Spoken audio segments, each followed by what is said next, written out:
Muspelheim, ild, is, tropper falder ind, Jotun skaber af sig.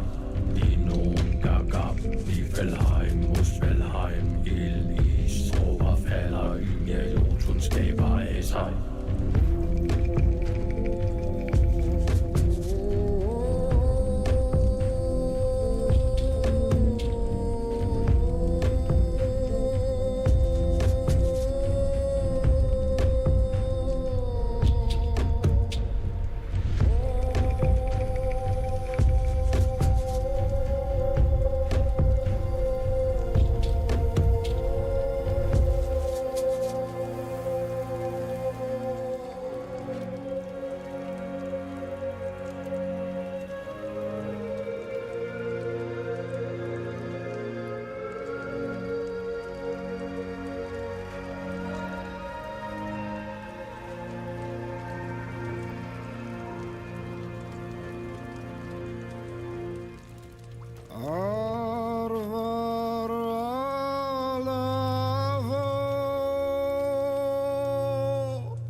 Another human walking toward death. Your blood reeks of fear and mortality. What brought you here? The lies of religion? The weakness of despair? You're looking for the sanctum, like all the rest, as if it could save you from what waits beyond. I am Cobalt, Knight of the Endless Abyss.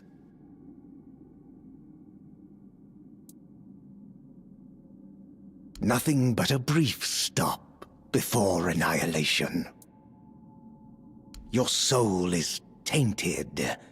I can see death growing inside you. If you want to break free from your pathetic existence, I can destroy you. Your life is meaningless, but your death could have purpose. Merely speak your desire.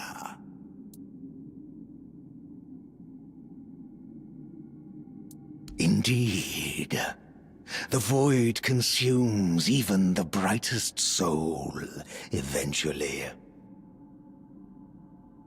Then my vigil in this frozen realm would conclude at last.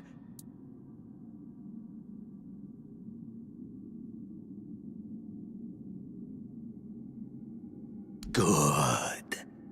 Blood will open the gate to nothingness.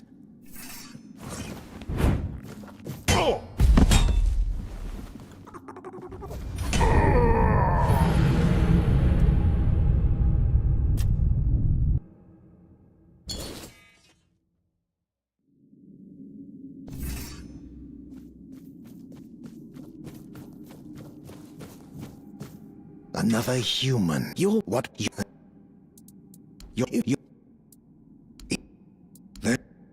good.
I sensed your approach, my king.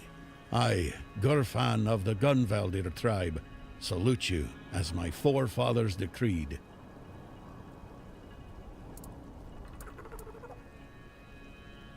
Ah, so you're still speaking with your own voice. Good.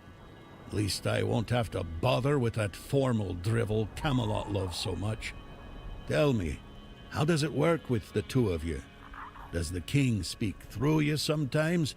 Or is he just a passenger in your head? Will he ever come out and talk to me face to face? Or does he just sit there quietly, never getting involved? Either way, I've got a few things to say to him. Not exactly polite ones. Ah, so he won't be speaking. Still too weak, is he? Not surprising.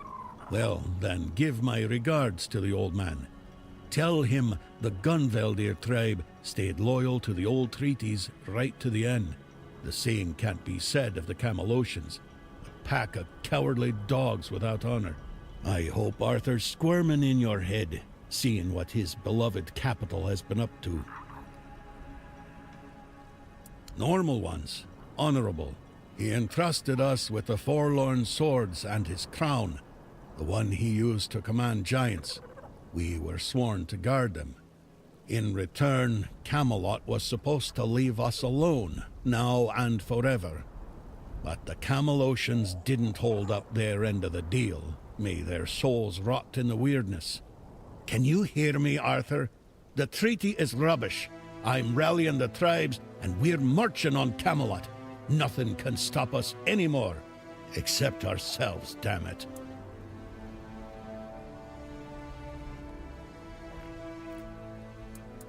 Why? He's barely gotten his life back, and not even all of it. Does he have a death wish or something? There's a passage, sure. And if you're Arthur, it will open for you. Go ahead if you think you're strong enough. Nobody's gonna stop you. But let me warn you, it's not gonna be an easy journey, or a short one.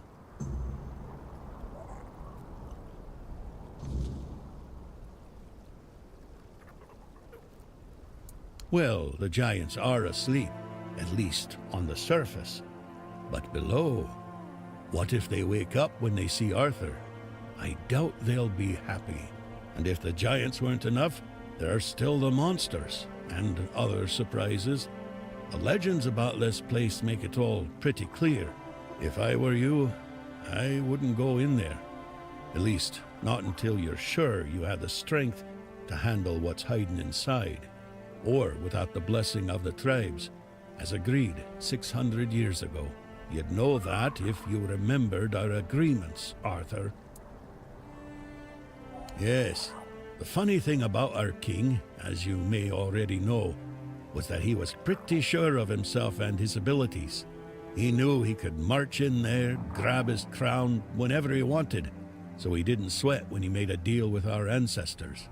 He said he'd come back for his royal hat only if the kingdom was in a dire situation and if all tribes agreed to let him. Traditionally, this was meant to be done during a moot, an assembly of the tribes, and I'm calling one, so we can help each other out if you're up for it. Well, I need the chieftains to come here because we have to agree on a united front if we're going to fight Camelot.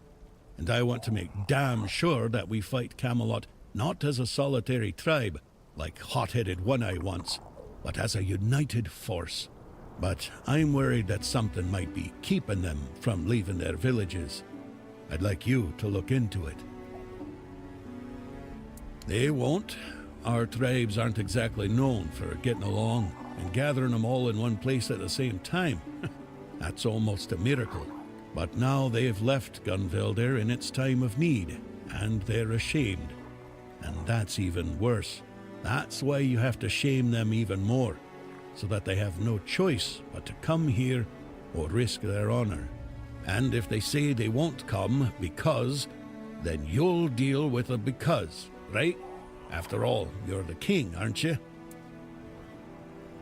Exactly. There's only one sane course of action, but you do you. I'll be waiting. I'm not going anywhere. As a Gunveldir, I've got nowhere to go anyway.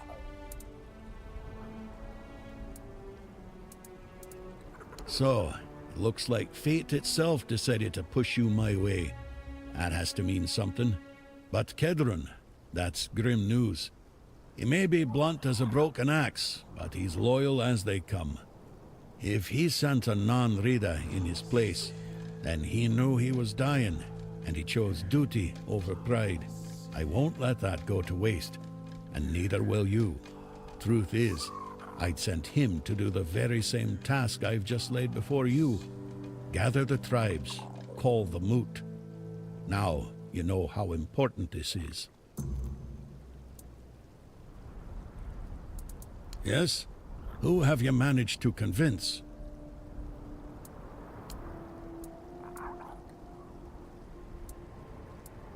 An eye for an eye. There's no other way. Does that surprise you? I was the one who honored the old treaties Camelot violated. I was the one who tried to convince One Eye not to throw people into guerrilla warfare, but to organize a proper military campaign instead. But for that, I'd need united tribes, and getting us all to work together on our own turf, that's proven to be exceptionally difficult. If you ask me, they got scared. The giant in our village started glowing. Maybe waking up, maybe coming alive. Whatever it is giants do. We were glad, though the other tribes, not so much. They envied us, no doubt about that. And that's probably why they didn't lift a finger to help when Camelot invaded our lands. Us, the Dalrita, we have changed. We're a shadow of our ancestors. But we were not the first to raise our weapons. Well, you see, the giants for us are a bit like gods. We call them our protectors. It's a tradition dating back to the battles of the Age of Legends. The Dalrita befriended the giants long before Arthur ever did. There was peace between us, even when we stood on opposite sides of the war.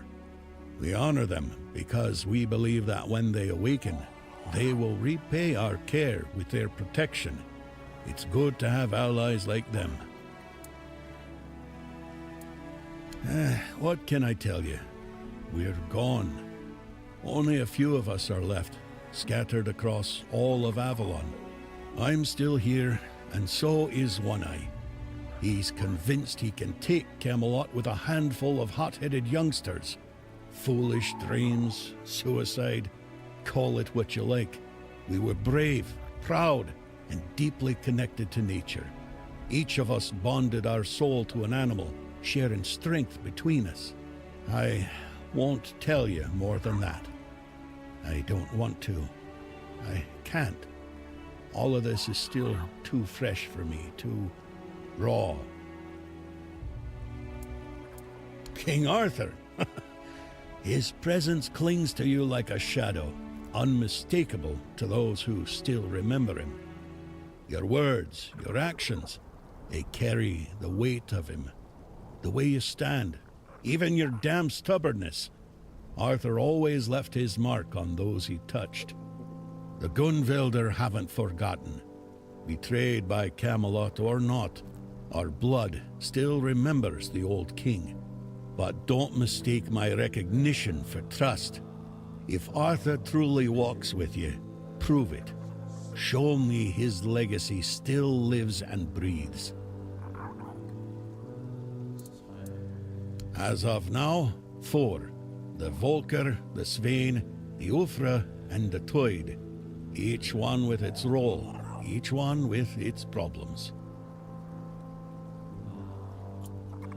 The Volker were our berserkers, Mather's chosen warriors, unstoppable in battle. But Mather abandoned them, or so they believe. Now their rage is dulled, and they're slipping into despair. If we don't reignite their spirit, we risk losing them entirely. The Svein are hunters and guardians of something ancient, what they call a god. Forest devilry, if you ask me. Dangerous enough for us to keep our distance. The Ulfra are warriors, the best of us. Or they were. They've gone silent. No word from their chieftain, no sign of life near the haunted keep. I fear what might have befallen him. Mages, clever but strange. Their power is real, but their methods, unsettling. They see the world differently. Useful in a fight, but don't expect to understand them. Still, strength is strength, even if it's wrapped in riddles and sparkles. Each tribe carries a part of our legacy. If we are to stand together again, we'll need them all, even the ones who've lost their way.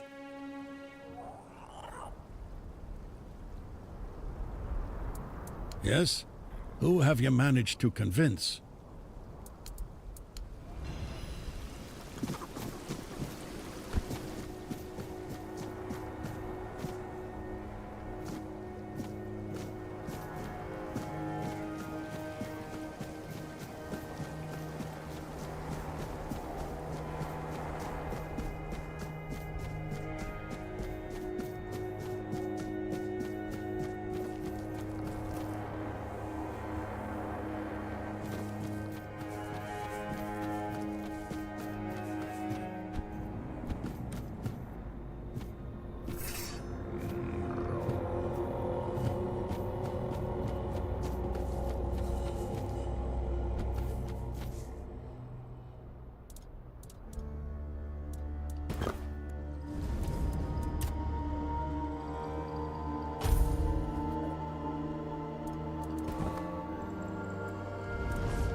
War never makes sense.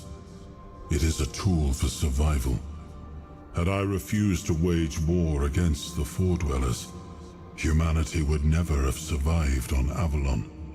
So if Gurfhanna declares war on Camelot, Avalon will once again drown in blood. But don't ask me what I think of it. Through your eyes, I see that Camelot is no longer the place I left behind.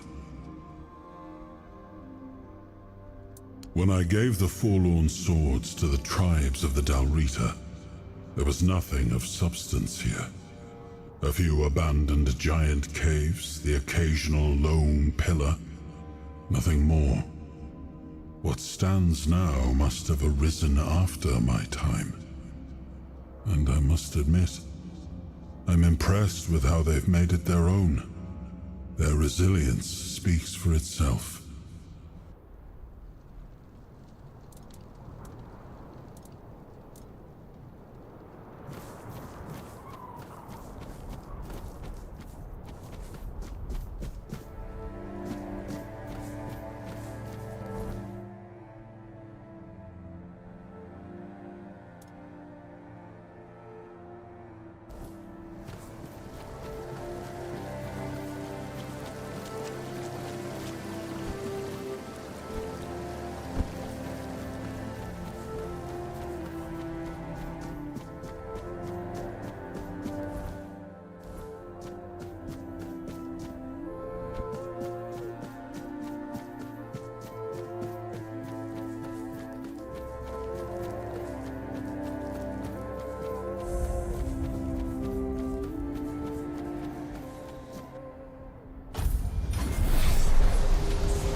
Your blood holds the answer.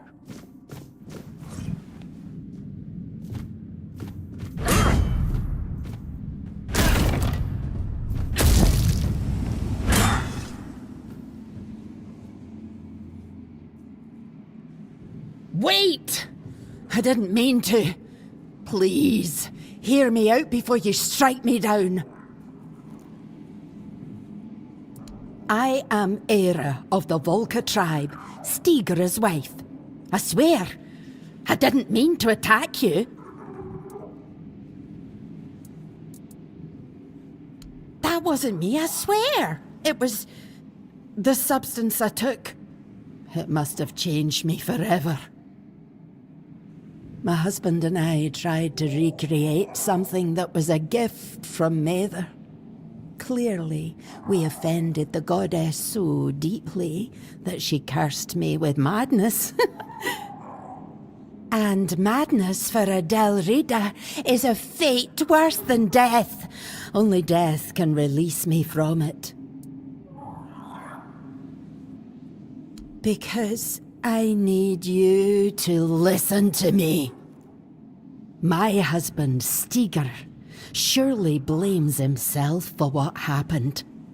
But it's not his fault. And I need him to know that. Please, give him this ring. He'll know I'm gone, but he'll also know I left with peace in my heart and mind.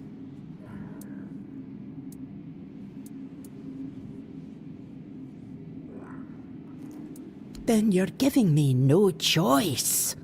Perhaps our fight will redeem me in Mather's eyes, and I'll be granted the honor of seeing her face.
There you are. My, you're even more beautiful up close. Such strong, shapely arms. Say, would you do me a tiny little favor?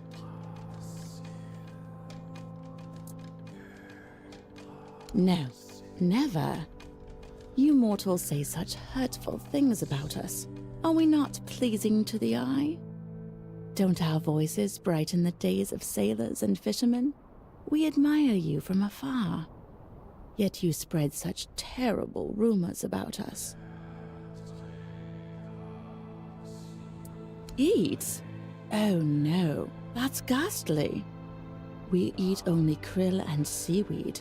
As for drowning, well, sometimes a mortal becomes so enamored with our song, they try to swim out to us, but we live far from the shore, and before they realize they won't make it, it's already too late. We try to save them, but our arms are weak, and your bodies are so firm and heavy, you end up dragging us down too.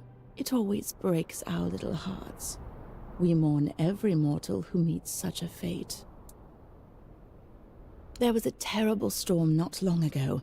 It was so fierce it even woke the abyssal terror. The sea's fury was so great, it swept one of my treasure boxes onto the shore. It's still out there somewhere in the sand. But now that the waters are calm, I can't reach it. Will you help me, beautiful mortal? I miss my little trinkets so very much.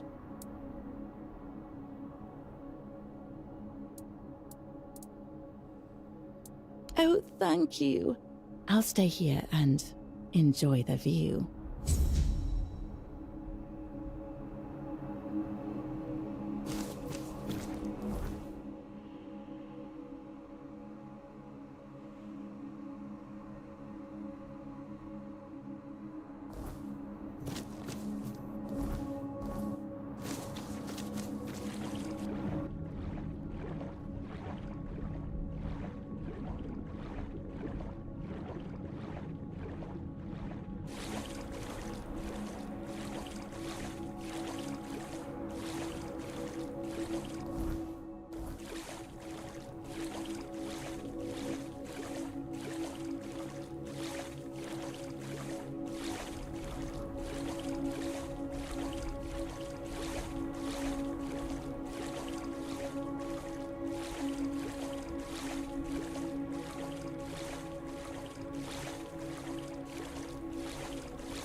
Back already? Couldn't stand being away from me, could you? Oh, thank you so much, my sweet, sweet mortal. You worked so hard to get it. I saw everything from here, and I must confess, I couldn't look away. Your body is so strong, yet so elegant.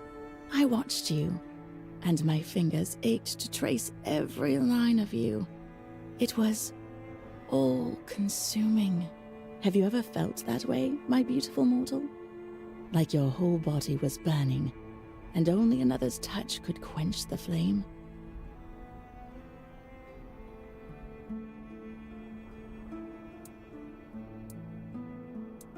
Neither had I, until now.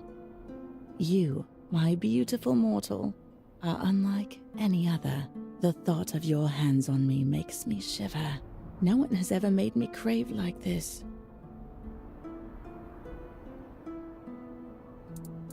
I do not know this Arthur you speak of. I am a Morgan. I care nothing for mortal kings.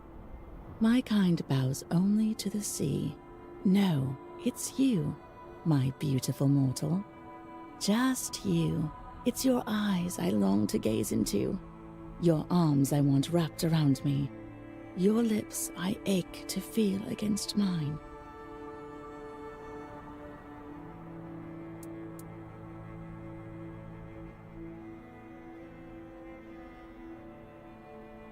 Oh, but it is. Just not the kind you fear. Though I wouldn't mind tasting your flesh, feeling it warm and alive beneath my lips. In fact, I'd like that very much. Good. Morgans are possessive creatures, and none of my sisters will ever have you. None of them deserve you. I want you for myself. I want to drive you mad with desire. I want you to think about my touch for the rest of your mortal life. All you have to do is come closer.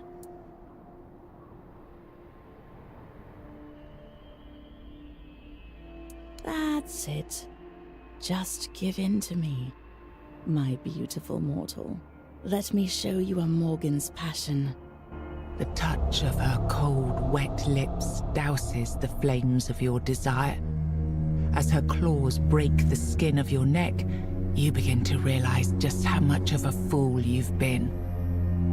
You try to struggle, but her grip is unyielding. Before you can cry out, she pulls you down into the frigid depths. You open your mouth in a silent scream as her teeth sink into your flesh. The darkness that follows feels almost like mercy.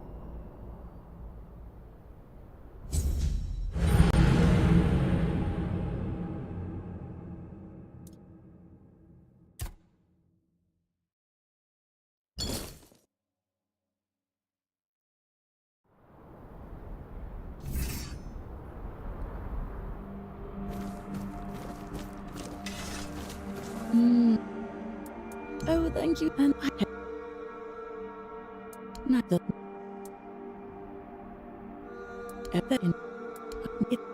Good now, No, you do not know what you're refusing. I could give you pleasures your mortal lovers could never even imagine offering to you. I see the way you look at me.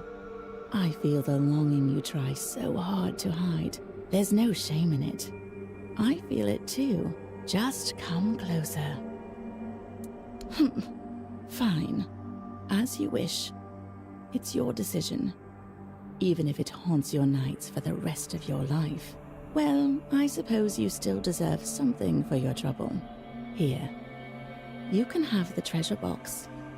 I've lost my appetite for mortals.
noise?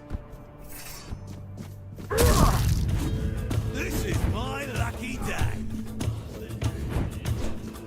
You're only making me angrier! You'll regret this! This is my lucky day. You'll regret this!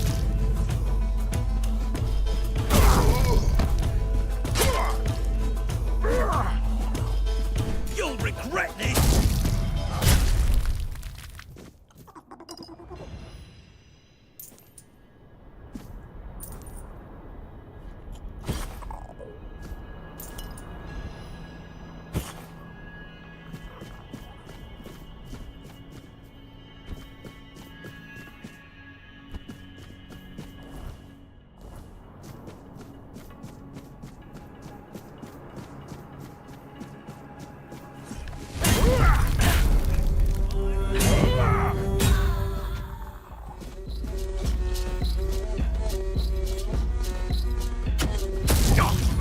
I'm not beaten yet!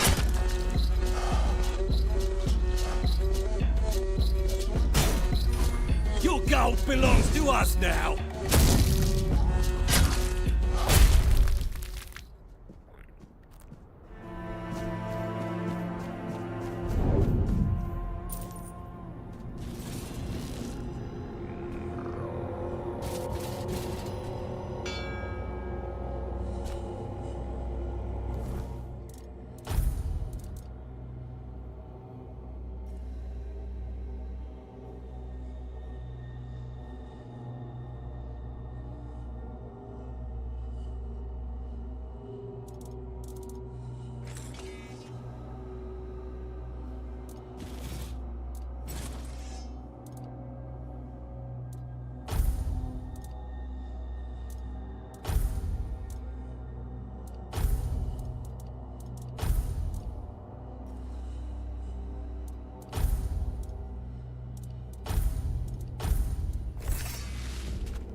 We're not alone! Your road ends here!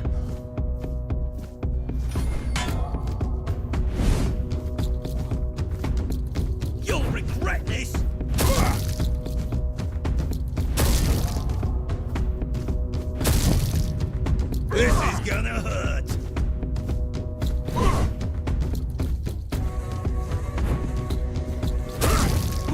short work of you.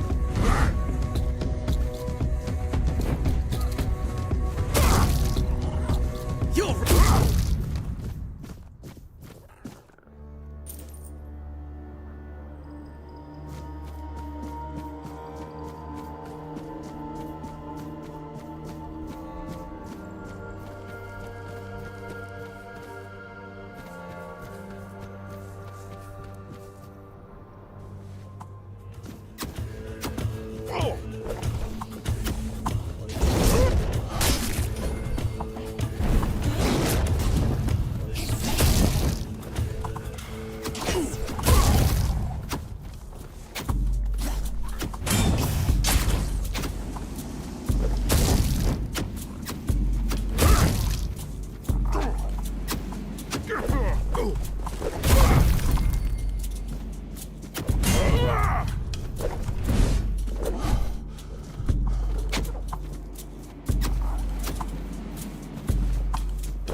It's crawling with monsters out there, isn't it?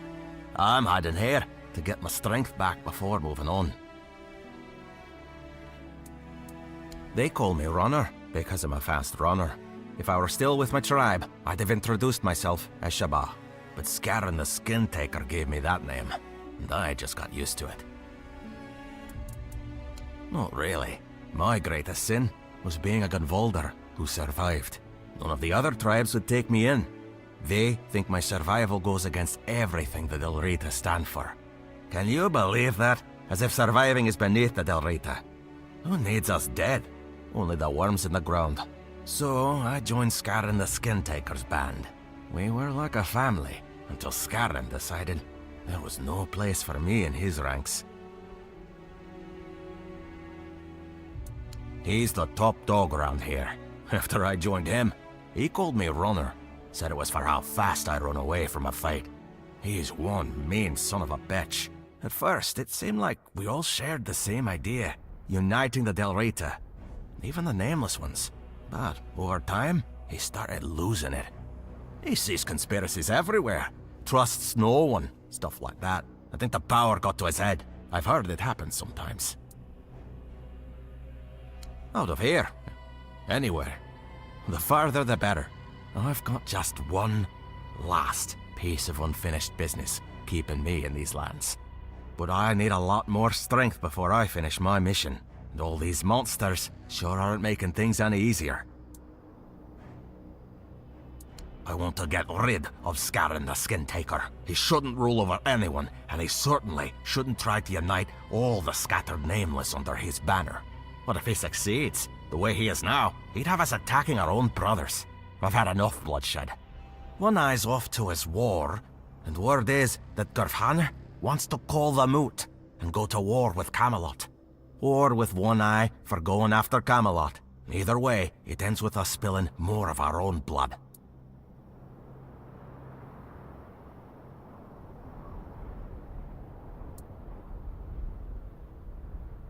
But it's the truth.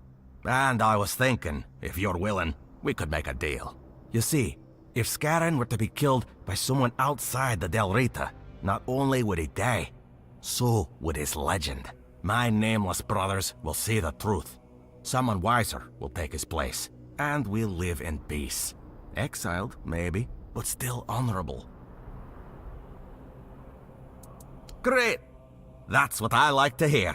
Bring me his head, and I'll share what I took when I left the village. You won't be disappointed. Don't you worry about that.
Stop! Don't come any closer. Are you alive? Or a ghost? I don't know. Haven't seen anyone in a long time. Last friend of mine left this cave, what, 5 years ago? Could be more. Hard to tell the time in here. But there, it's just endless damn autumn. But yeah, it's been a while. So maybe I've started to lose it. Thought I'd ask. Politely. I'm the one asking questions here. Though, looking at you now, I won't kid myself. I wouldn't stand a chance in a fight. Name's Sylvius. I've lived here many years now. What Gods, no. I'm hiding from Del Riata, and since the war's still on, and you don't look like a Riata, I say, welcome. We can hide together. It's safe, more or less. You get used to the dark. At dusk, before the weirdness creeps in, I go out to, well, I hunt. The war with Del Riata started with the Gunvildar lot. But I heard Galahad say he'd bring in reinforcements and push on. And the Del Riata, I used to think they were savages. But even though they do fight like wild beasts, they're just people, like you and me. And I'm done helping with this. That's why I'm hiding. I wondered about that too. When the order came, the Del Riata aren't the friendliest neighbors, sure, but they've never done anything to us. And they had a deal with King Arthur. They could rule their lands their way. So why the bloodshed? I thought, and finally it hit me. When you don't know what it's about gold. Or something else worth taking. So I figure those fine knights of the Round Table made a deal to bleed the Del Riata dry and keep the loot for themselves, because it's miserable back in Camelot. The city's nothing like the capital from the old stories. It's a stinking gutter. No wonder they're after coin.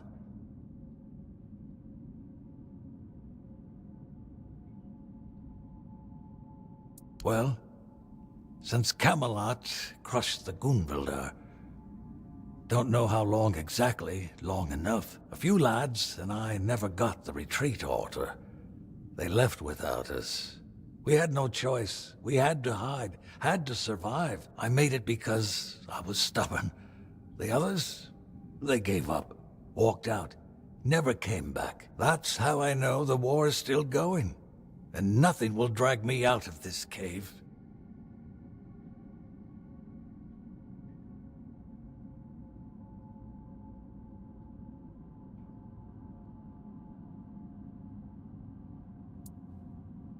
What?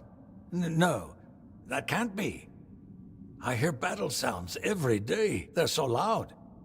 Feels like the war's going on just over the hill. But the weirdness comes at night. And what happened to Gunvildar Keep? That was a massacre. Maybe it is the weirdness. I've heard it can bring your worst fears to life. Thought that was just stories for kids. I don't know what to think anymore. Who knows? They left me, you know, just left. I've been alone ever since. Alone in this awful place. Too scared to walk more than a few steps from the cave. So many years. And now what? What am I even supposed to do? If I go back home, they'll think I'm a spy. They'll hang me before I say a word. But if I stay, I'll die here, alone. When you leave, I might never speak to anyone again. I'll just rot here in this dark, cold cave.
Maybe I will.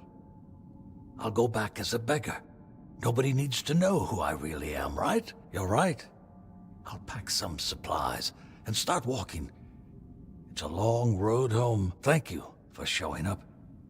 You're welcome to use this cozy little cave of mine whenever you like. I won't be needing it anymore. Before we part ways, I'll give you the location of a stash left behind by our old legate, one of Galahad's close men. His treasures weren't any use to me, not in the state I've been living in, and I don't have the strength to carry any of it now, so I'm passing it on to you. For talking with me. It really helped. Thank you.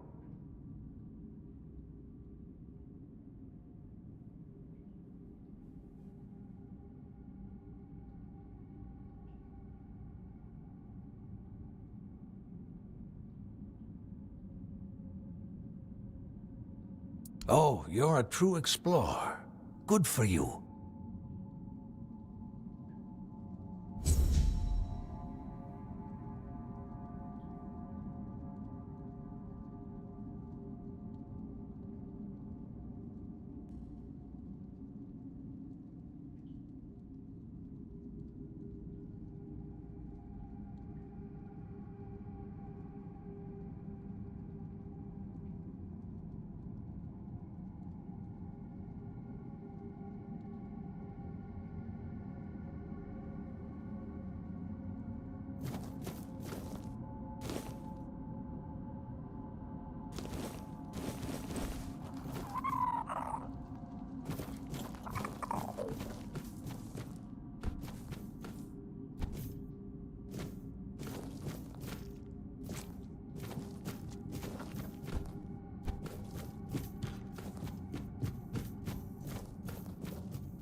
You reek of his cowardice. You've met my son, the traitor.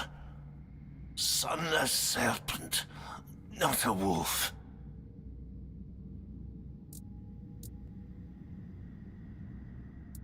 A shadow has fallen over me, for I raised a traitor. No memories will remain. My name, Frode of Gunvalder, will be scattered by the winds of betrayal.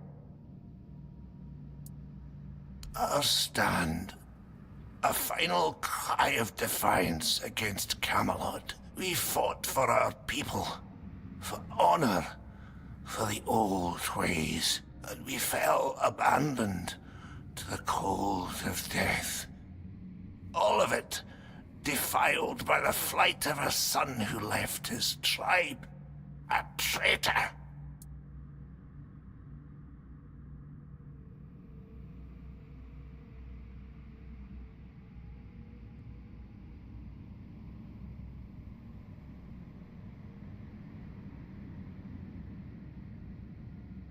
He called himself a son of Gunvalder, but he left us to die.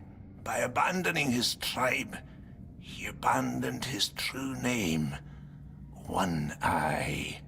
They call him One Eye now. My son. A traitor, raised by myself. Curse me!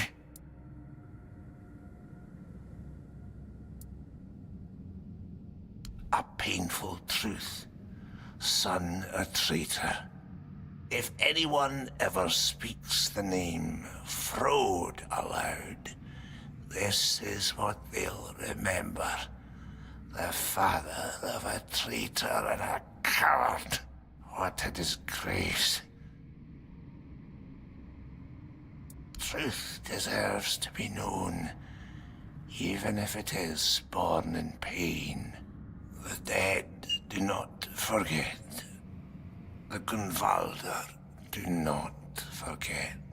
Tell me, do you fight with honor, or will you flee as he did?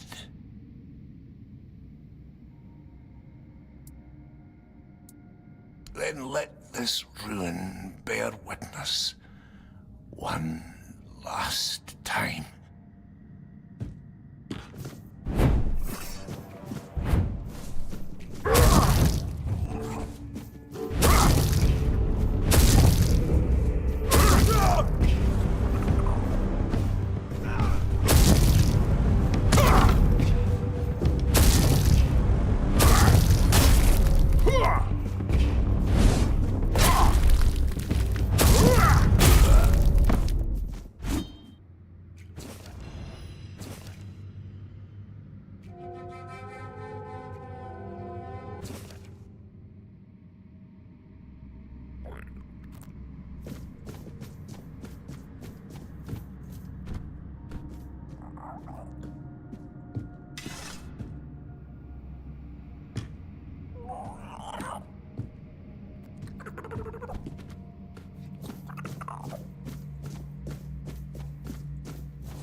Did you hear something?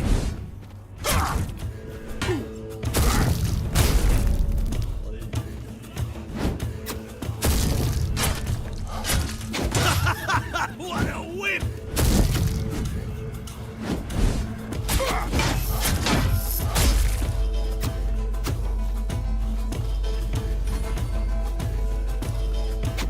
Your gold belongs to us now!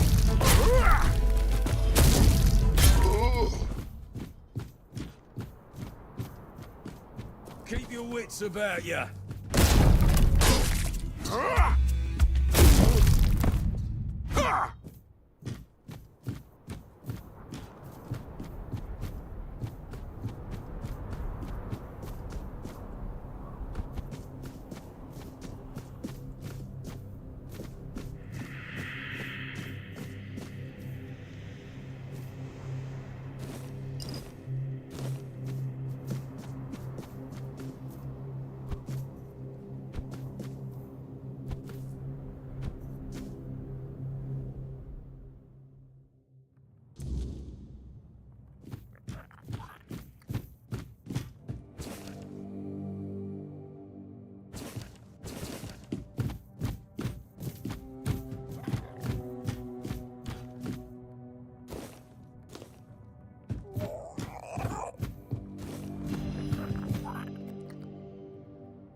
Stay sharp.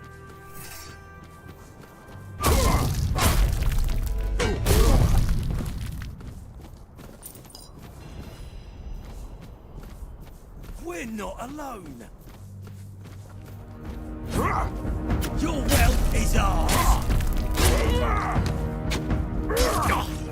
I'm not beaten yet.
non-Rita wandering through these frigid lands.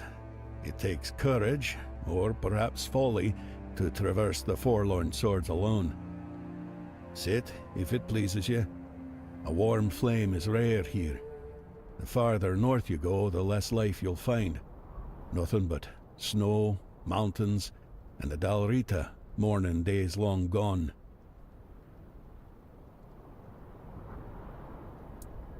I'm an old Dalrita.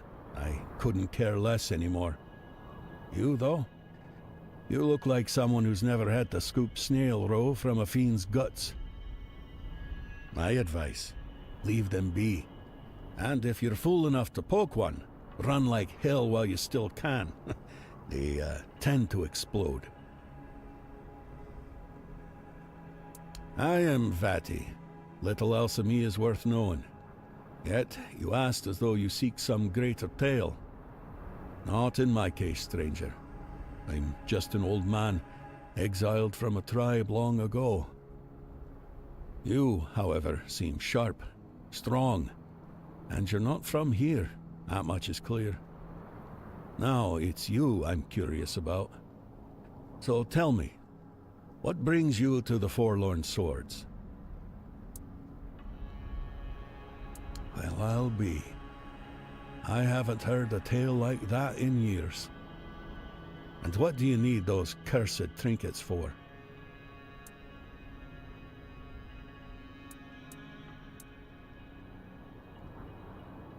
A mission, you say, and it must be damn important. I'm afraid, however, that in this ruined village, you won't find what you're looking for. But I know someone who might be able to help. Gerfan. That old codger might finally prove useful to someone for a change. Camelot. They butchered almost everyone from the Gunvaldir tribe. Old Frode, Gunvaldir chief, knew the Camelosians were coming. He called for aid, but no one answered his plea. What a disgrace. And so, divided we fall.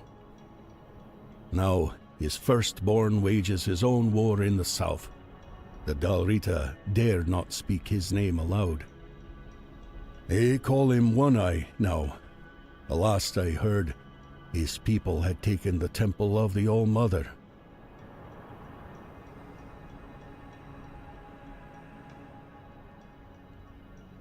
Among the Dalrita, there were rumors that their giants had begun to stir. Hard to say how much truth there is to it. Look for yourself. Still sleeping like the dead. Camelot may have feared it, though. A wakened giant would have been just another burden on their already troubled heads. And royalist heads seem far less suited to carrying burdens. That's how I see it.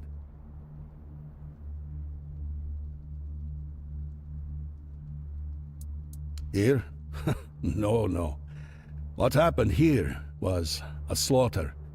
The battle itself was fought in the fortress, but I wouldn't advise going there. Folks lose their wits there. For as long as I recall, restless Dalrita lingered within its walls, kinless or destined to leave heirs that would not remember their ancestors. But then the Gunvaldir decided to look after them. They claimed the fortress for themselves. No one objected.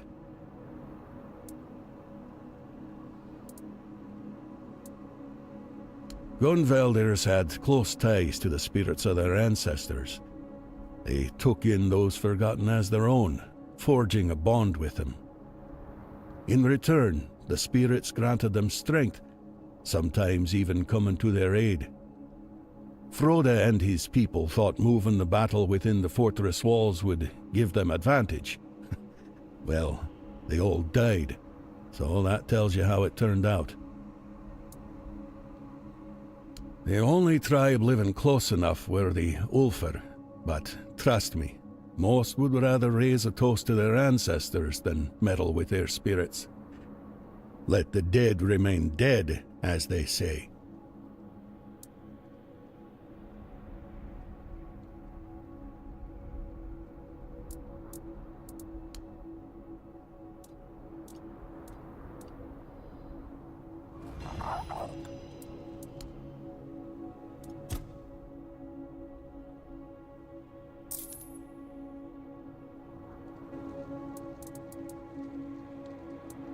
It's surprising he's still alive, I won't deny. But I understand how he gathered loyal warriors. The mood in the tribes is sour. Some have had enough. They break away and rally to the banner of the proud warlord. A madman's fight against the oppressor. A romantic vision, isn't it?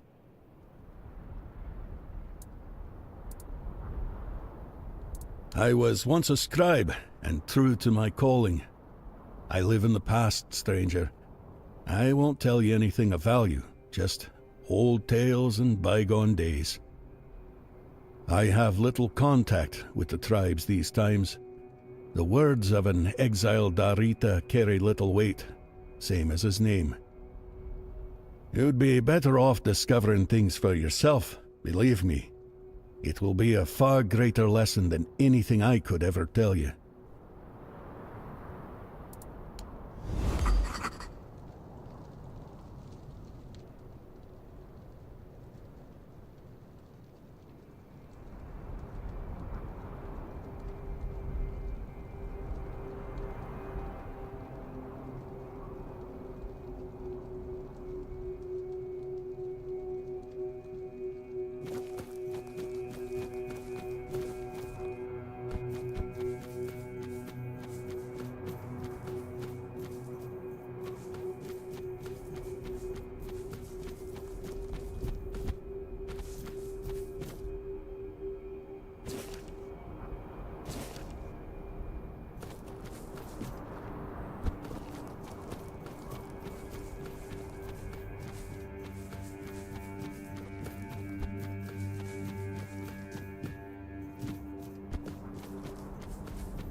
can only assume that Camelot is no longer what I once built it to be.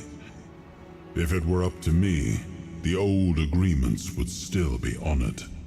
But if they went through with such an attack, then they must have had a reason. I suspect it was the need to secure resources in case the weirdness thickens. All signs point to that. The men here in Kune, the assault on the Gunvalder, and we don't yet know what else they've done. Don't ask if I would have done the same. We cannot truly know what the situation in Camelot is like now.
We're not alone.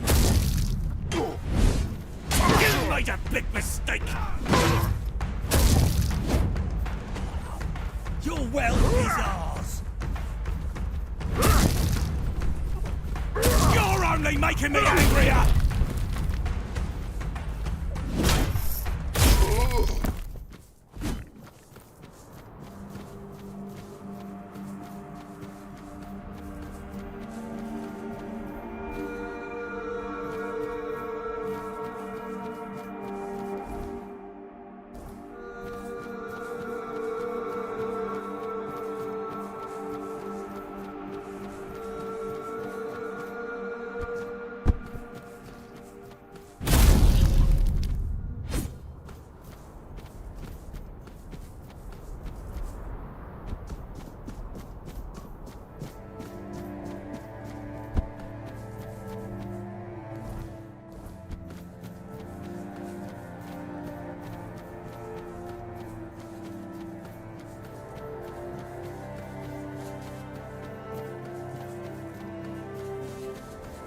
Disturbed my peace. I'll make you pay for that. Your gold belongs to us now. Tis but a scratch. Your gold belongs to us now. Your armor won't save you.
Scarron won't kill himself.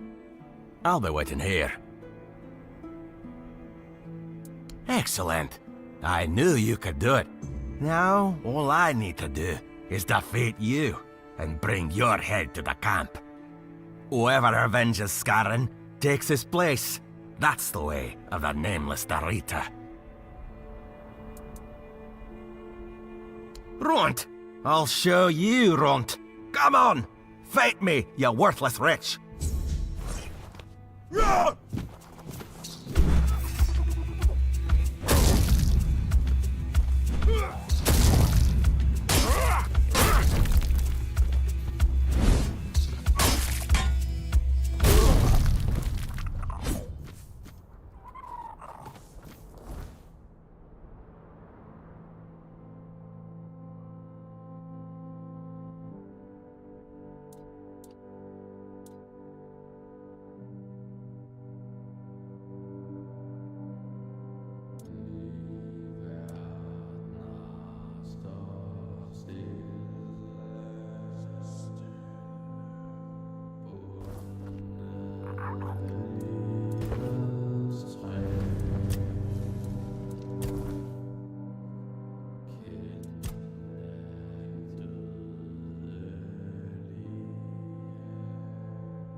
My hands were made to serve the king, not rot in idleness. This emptiness, I cannot bear it. I threw myself into nothing, and nothing is what I became. Nothing without my king. Nothing without my blade. No, no, no. Don't speak that name. It's a traitor's name, hateful and vile. Let it be cursed.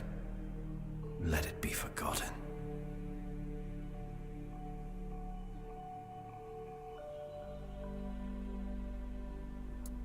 I died a traitor's death, trampled and torn apart. Fitting.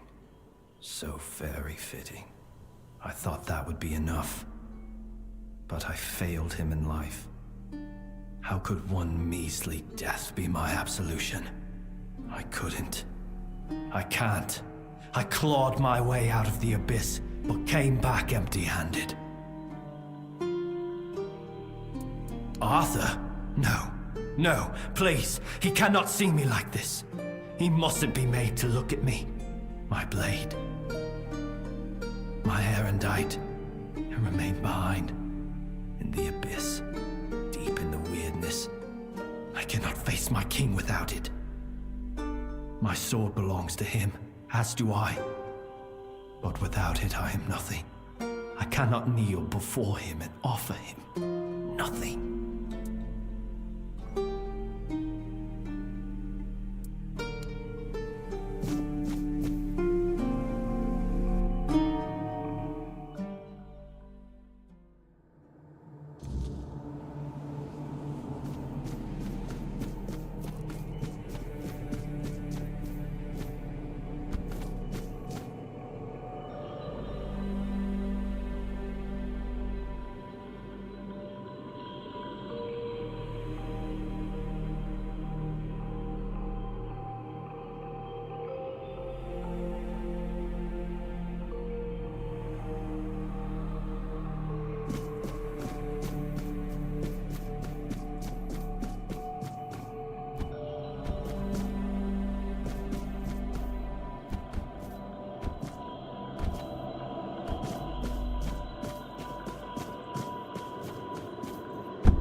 Lancelot the brave.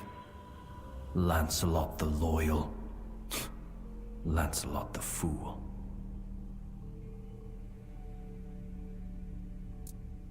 Erendite.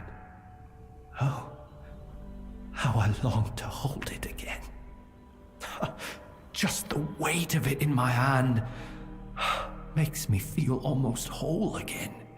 Like I might be worthy. Like maybe not everything was lost.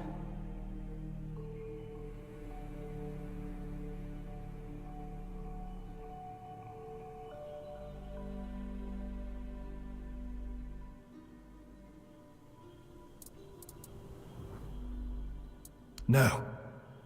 I know. I feel that he's with you. But there's nothing I could say to him.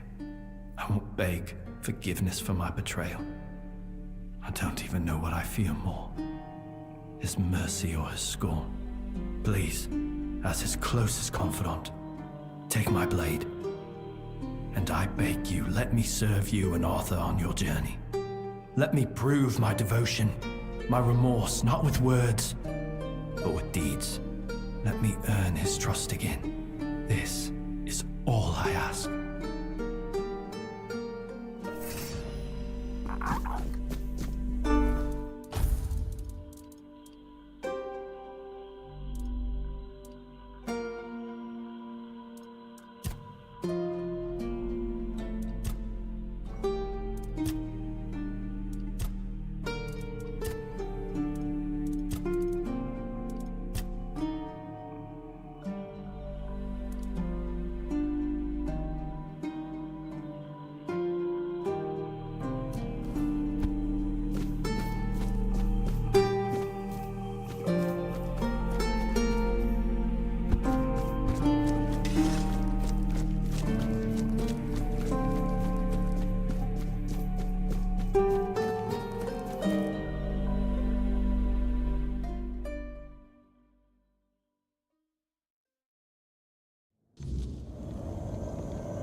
I wished for someone to find Sir Lancelot's tomb and calm his tormented soul. His suffering had left cracks in the very fabric of Avalon. He didn't deserve such a fate. And there are others, similarly restless, who need their king to soothe their grief.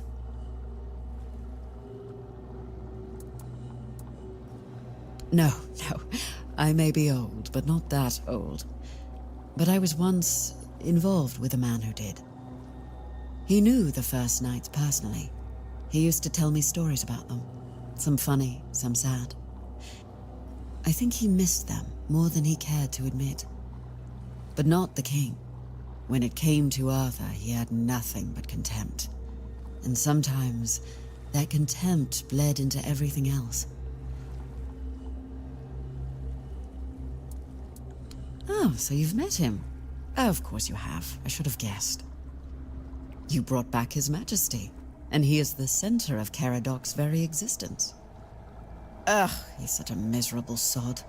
I'm sure he knows I'm around, but I'd kill for him to just come and say hello.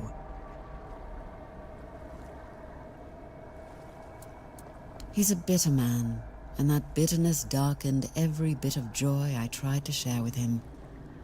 We were brought together by a special kind of loneliness. But while I see my life as an opportunity, he sees his as a curse. And he may not be wrong. Our circumstances are very different. Still, I wish I could have made him happy, even if only for a little while. I couldn't, and it was hurting us both too much to keep trying. What is King Arthur without his faithful knights? Merely half a legend, if not less. They thrive by his side, and he thrives by theirs. And Avalon's foundations only grow stronger because of it. Sir Lancelot carries centuries of grief, and only serving his king once more can ease it.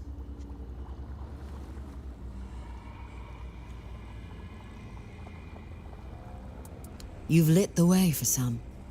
Now light it for the rest.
Lancelot. It was painful to watch what became of him. Confident, steadfast, eloquent. Nothing like the tormented soul you've seen. He was admired by the people and by his fellow knights. He had quite the following, though he never seemed to care for it. Only later did I realize how wrong I had been. He was also much sought after. Left a trail of broken hearts wherever he went. But there was only one he ever held in his heart, and that was Avalon. I always believed Lancelot to be honest to a fault. He never hesitated to speak his mind, and I valued that in him as much as his loyalty. I trusted him completely, and I thought his faith in me, in my vision for Avalon, was just as strong. But it wasn't. I don't know when or how that trust was lost, and to this day, it still pains me. But know this, even in betrayal, Lancelot never sought to serve himself. He was a good man. Yet even the best of men can falter and lose their way.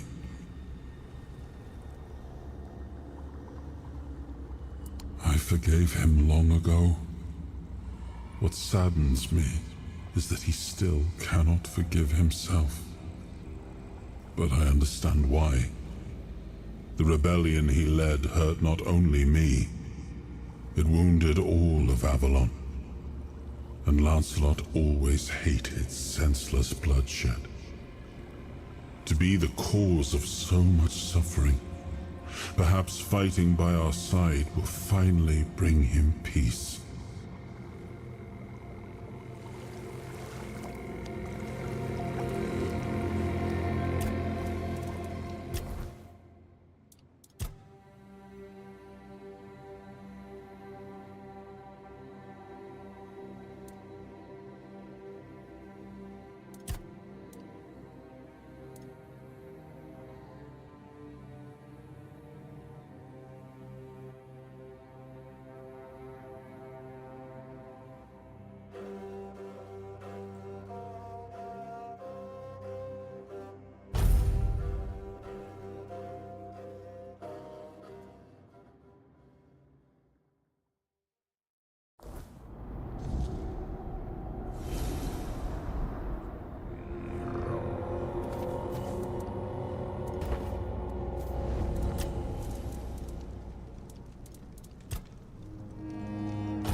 I like it when things are quiet.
Don't come back. And you've got the seal. Funny how he only remembers us when he needs something. Fine. Go on then, and speak with our chieftain, Angsver. Just try not to piss him or anyone off. The only other way out of this village is a long drop straight down.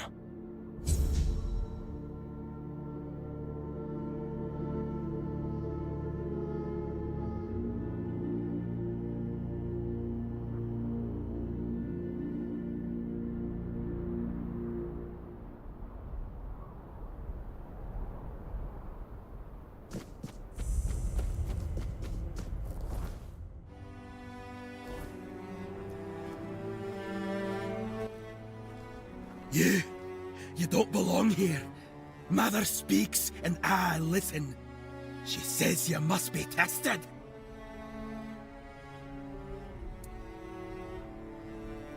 Mother is everything. Strength, purpose, the voice that guides us. And you're the trial she set before me. I won't fail her.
Greetings, stranger.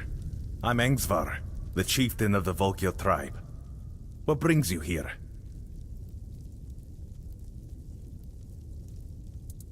Ah, Taig. Taig was a problem. The poor man had gone mad. He claimed to hear Mother's voice, that the goddess was commanding him to fight and die a noble death. Someone would have granted him that death long ago. It would have been kinder than his torment. But defeating a madman in combat brings no honor, so he suffered.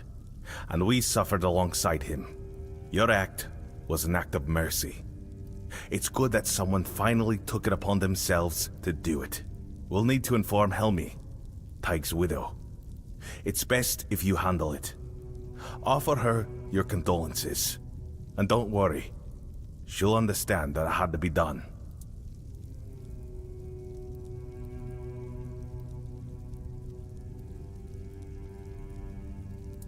Really? Me?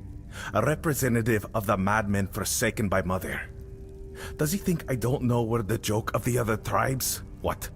Does he want them to laugh in my face instead of behind my back? An agreement. For centuries, every tribe has only looked out for itself. A single conversation isn't going to change that. Besides, with the others there, we'll never be treated as equals. That's just the way it's always been. That's what we are in the eyes of the other Dalrita. Sure, they respect our berserker's fury, when it's not too frequent, and when it happens to serve their battles. But deep down, they see it as madness. They're afraid that in our rage, we might mistake them for the enemy. Unfortunately, I must refuse. The vocal tribe will not join the moot. We have our own issues to attend to. There is one thing, but I'm not sure you can do much about it. It's embarrassing to ask an outsider for help, but I have no other choice. Not far from the village, there's a hill that used to be the seat of our elders. At least, it was. Until bandits moved in and likely killed everyone there. They've destroyed the bridge, fortified the stronghold, and now they sit there, practically spitting in our faces.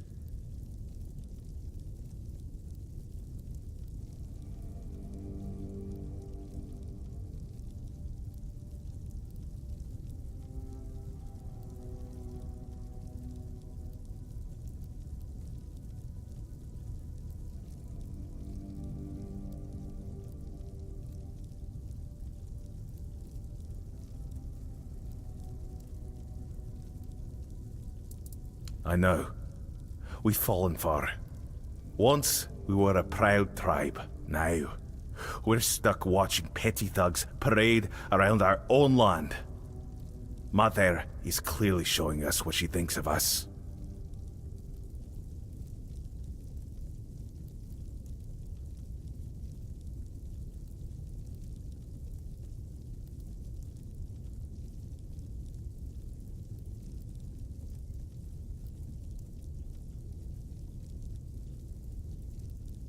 We did.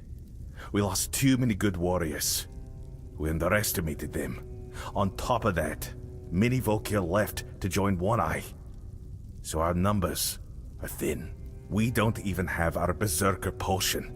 We lost it, along with Mother's grace. Yes, but if my warriors couldn't do it, I don't expect you to manage it alone. Still, maybe if you could sneak in there somehow and I don't know. Either way, anyone who helps drive those dogs off our land will be rewarded.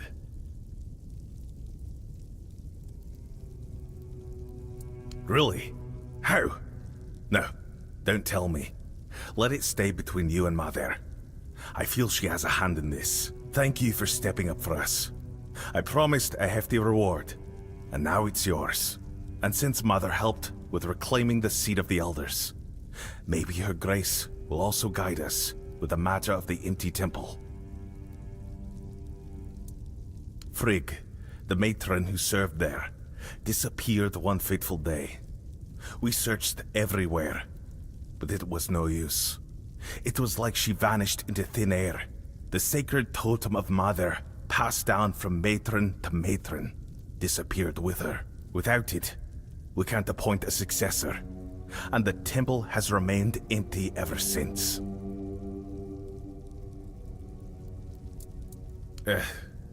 It's hard to blame her. She left after the massacre of Gunvalder. Her daughter was with a man from that tribe, and was in the village when it happened. Frigg was furious that we didn't come to their aid.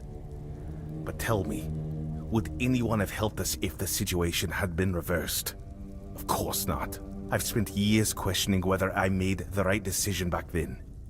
Even now, I don't have an answer, and I no longer have the strength to dwell on it. You're right. Only a matron can brew the sacred potion that allows us to enter the battle frenzy. Without it, the Volker tribe isn't worth much. We gave up searching for her a long time ago. It's pointless. Mother made her judgment clear, but if you're set on trying anyway, speak with Bride.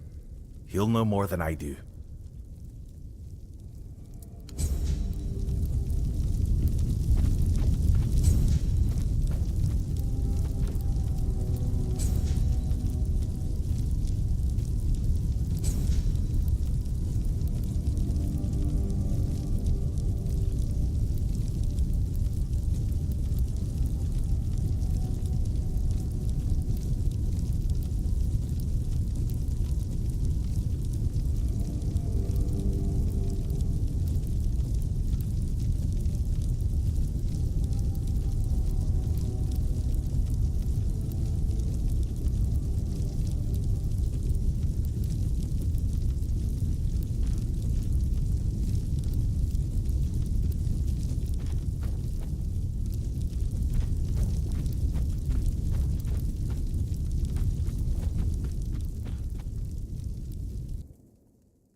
What do you want? Unless you can tell me where my ear is, I got nothing to say to you.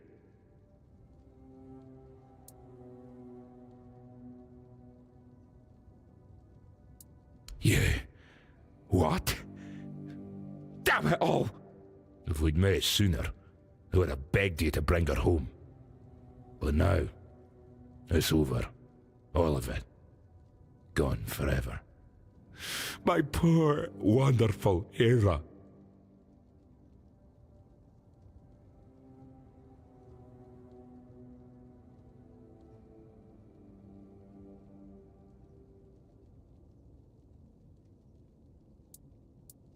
I see.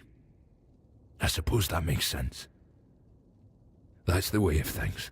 But the thought of never seeing her again, it's unbearable. Take this for your trouble. And for showing a rare sense of honor, especially for someone outside the Delrieda. And thank you for not selling her ring. It means everything to have something of hers to hold on to. Her memory will live on, even if she couldn't stay.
So you're the one who lit up the sad old pillar.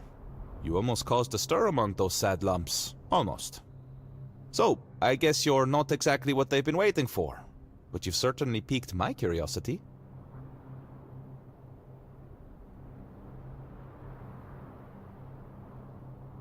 This tribe. Once hailed as mighty warriors. Now they're just sitting around, waiting for someone to save them. If it's not their matron they're hoping for, then it's for the pillar to flood the village in scarlet light. They've lost their purpose and are desperate for someone to give it back to them. That's what they call their priestess. She disappeared long ago and never returned. The Volker claims she took Mater's favor with her, leaving them cursed. They act like a spoiled child whose mother suddenly got cross with them, and they can't understand what is happening. It should be amusing, but somehow it's not.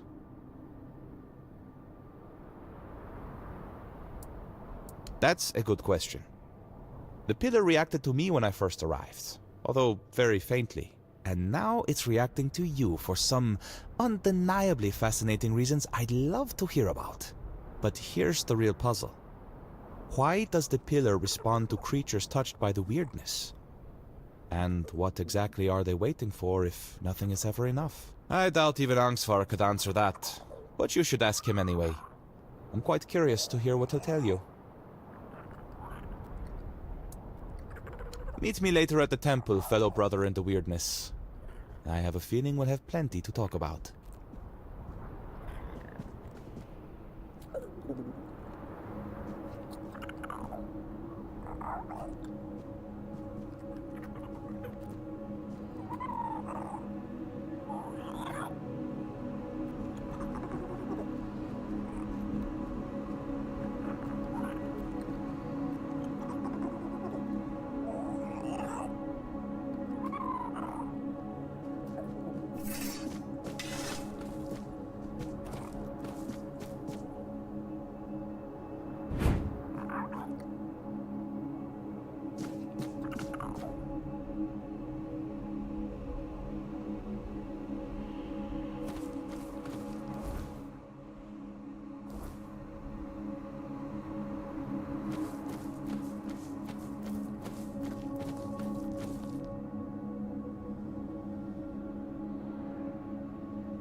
Oh, Tiga, what have you done?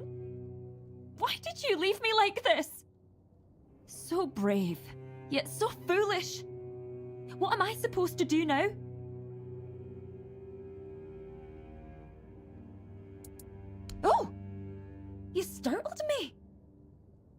Barging into a Dilrida woman's house without knocking.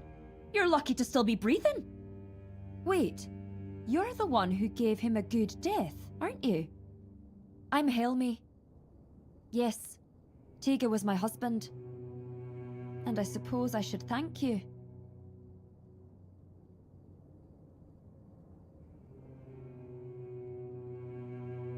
I'm only sorry that Tega is gone. But I am grateful to you. You acted honourably, allowing him to challenge you. No one else was willing to do it. The Dilrida think fighting a madman is dishonourable, as if madness could be caught like a sickness. Madder, help me, it's utter nonsense. My poor Tega. He'd be the first I'd like to kill. But without my husband and without my calling, I don't know what would happen to me if they cast me out. Well, I'll manage somehow. I've survived one heartbreak with Meder. I'll survive another. Now, please, just leave me alone. I don't believe Meder was speaking to him. And I know what I'm talking about. Before I got married, my greatest dream was to become the Volker matron. But I believe that he believed it. That's why they thought he was mad. If I had become a priestess, Tega would still be alive. I would have loved him from afar, but at least he'd still be here. It's hard not to. Maybe there was something I could have done. Maybe I missed some symptoms, signs that his illness was getting worse. It's nice of you to try and comfort me, but I need to deal with my grief on my own. Though I'll admit, right now, I'd gladly kill half of my tribe. Especially those who refuse to grant him a good death.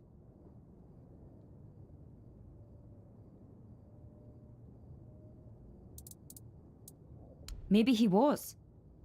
He definitely hadn't been himself lately. You see, my Tega was never a particularly pious man. I sent him to appease Mother with an offering once when my health began to fail. I won't lie. I was frustrated with my own weakness because going to the temple had always been both my duty and my joy. But Tega went there because he loved me deeply. That's when it all started. I recovered, but he kept going to the temple. Sometimes multiple times a day. He said Mother was speaking to him and that it was his duty to listen to her.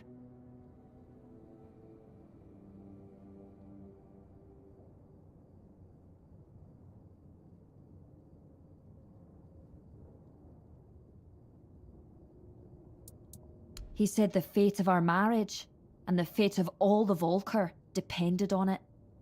The problem was he started taking all the food we had and we began to go hungry.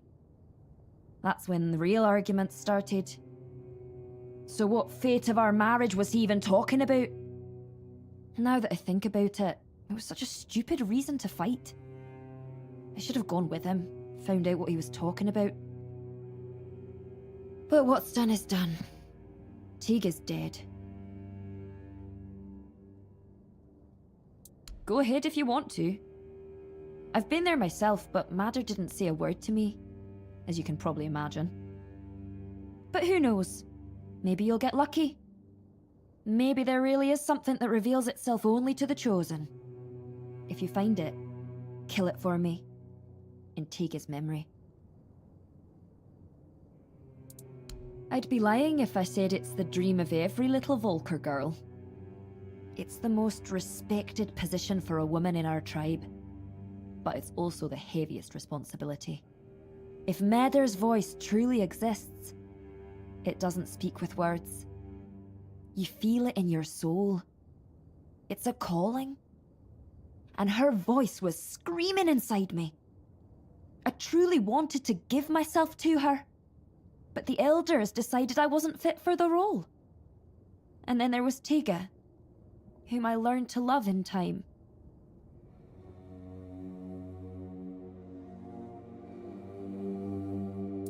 Easy or not, it was my calling.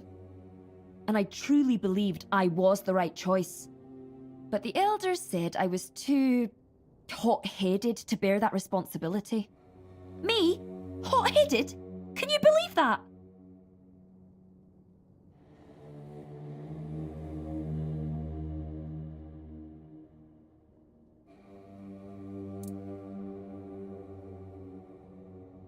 I'm just being honest. There's nothing wrong with wearing your heart on your sleeve. If every Dilrida was as honest as I am, our tribes would have united and supported each other long ago. No one's going to try and convince me otherwise.